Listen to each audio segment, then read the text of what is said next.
유럽연합의 새 지도부가 출범 첫날 우크라이나를 방문해 확고한 방어 의지를 재확인했습니다. 볼로디미르 젤렌스키 우크라이나 대통령은 나토 가입 필요성을 거듭 호소했는데요. 보도국 연결해서 자세한 소식 알아보겠습니다. 이치동 기자. 네, 유럽연합의 신임 지도부가 현지 시간 1일 우크라이나 수도 키이우에서 젤렌스키 대통령과 회동했습니다.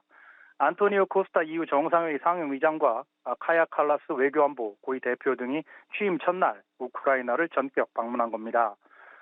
코스타 상임의장은 현지 기자회견에서 EU는 러시아의 침공 첫날부터 우크라이나와 함께했고 앞으로도 함께할 것이라고 강조했습니다.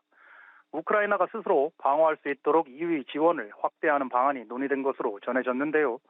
유럽연합의 새 지도부가 첫 공식 일정으로 우크라이나를 찾은 것은 도널드 트럼프 미국 대통령 당선인에게 보내는 메시지라는 해석이 나옵니다. 트럼프 당선인이 우크라이나의 불리한 조건으로 조기 종전을 밀어붙일 거라는 우려가 제기되고 있기 때문입니다. 네, 우크라이나 입장에선 근본적인 안보 우려 해소를 위해서는 군사 동맹체죠. 북대서양조약기구 나토 가입이 필요하다는 건데 유럽 내 여론은 녹록치 않다고요. 그렇습니다. 이날도 젤렌스키 대통령은 서방 세계를 향해 우크라이나의 나토 가입 초청을 먼저 해달라고 거듭 호소했습니다. 이는 정치적 의지의 문제라면서 조 바이든 행정부가 임기를 마치기 전에 독일과 헝가리 등 부정적인 입장을 취하는 국가들을 설득해야 한다고 강조했습니다. 이번 주에 나토의 32개 회원국 외교장관들이 벨기에 브뤼셀에서 모일 예정인데요. 마르크 리터 나토 사무총장 주재로 열리는 이번 회의엔 안드리 시이바 우크라이나 외무장관도 참석합니다. 시이바 장관이 며칠 전 나토 회원국에 서한을 보냈는데요. 이번에 우크라이나의 나토 가입 절차 첫 단계인 가입 초청을 결정해달라는 내용을 담았습니다. 이에 여러 나토 회원국이 난감해하고 있다는 소식이 전해지고 있습니다. 앞서 젤렌스키 대통령은 나토의 우산 아래 들어간다는 전제하에 러시아와 휴전을 논의할 수 있다고 밝힌 바 있습니다.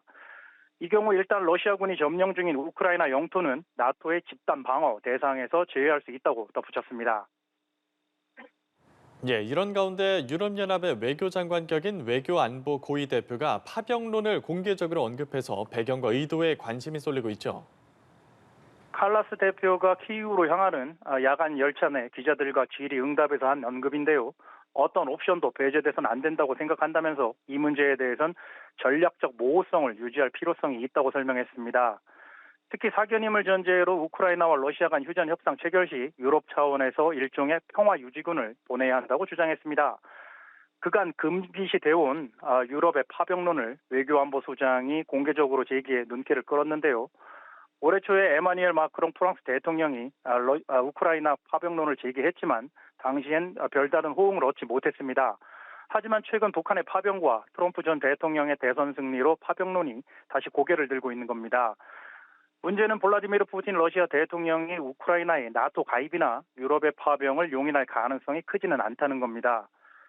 결국 트럼프 당선인의 의중이 우크라이나의 운명에 결정적인 영향을 미칠 것으로 보입니다.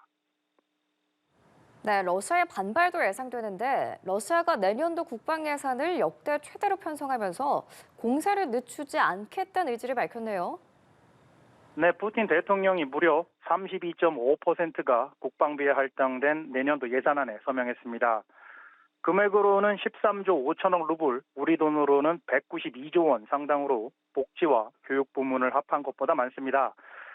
올해 국방비 대비해선 25% 이상 증가한 수치로 역대 최대 규모라고 외신들이 보도했습니다.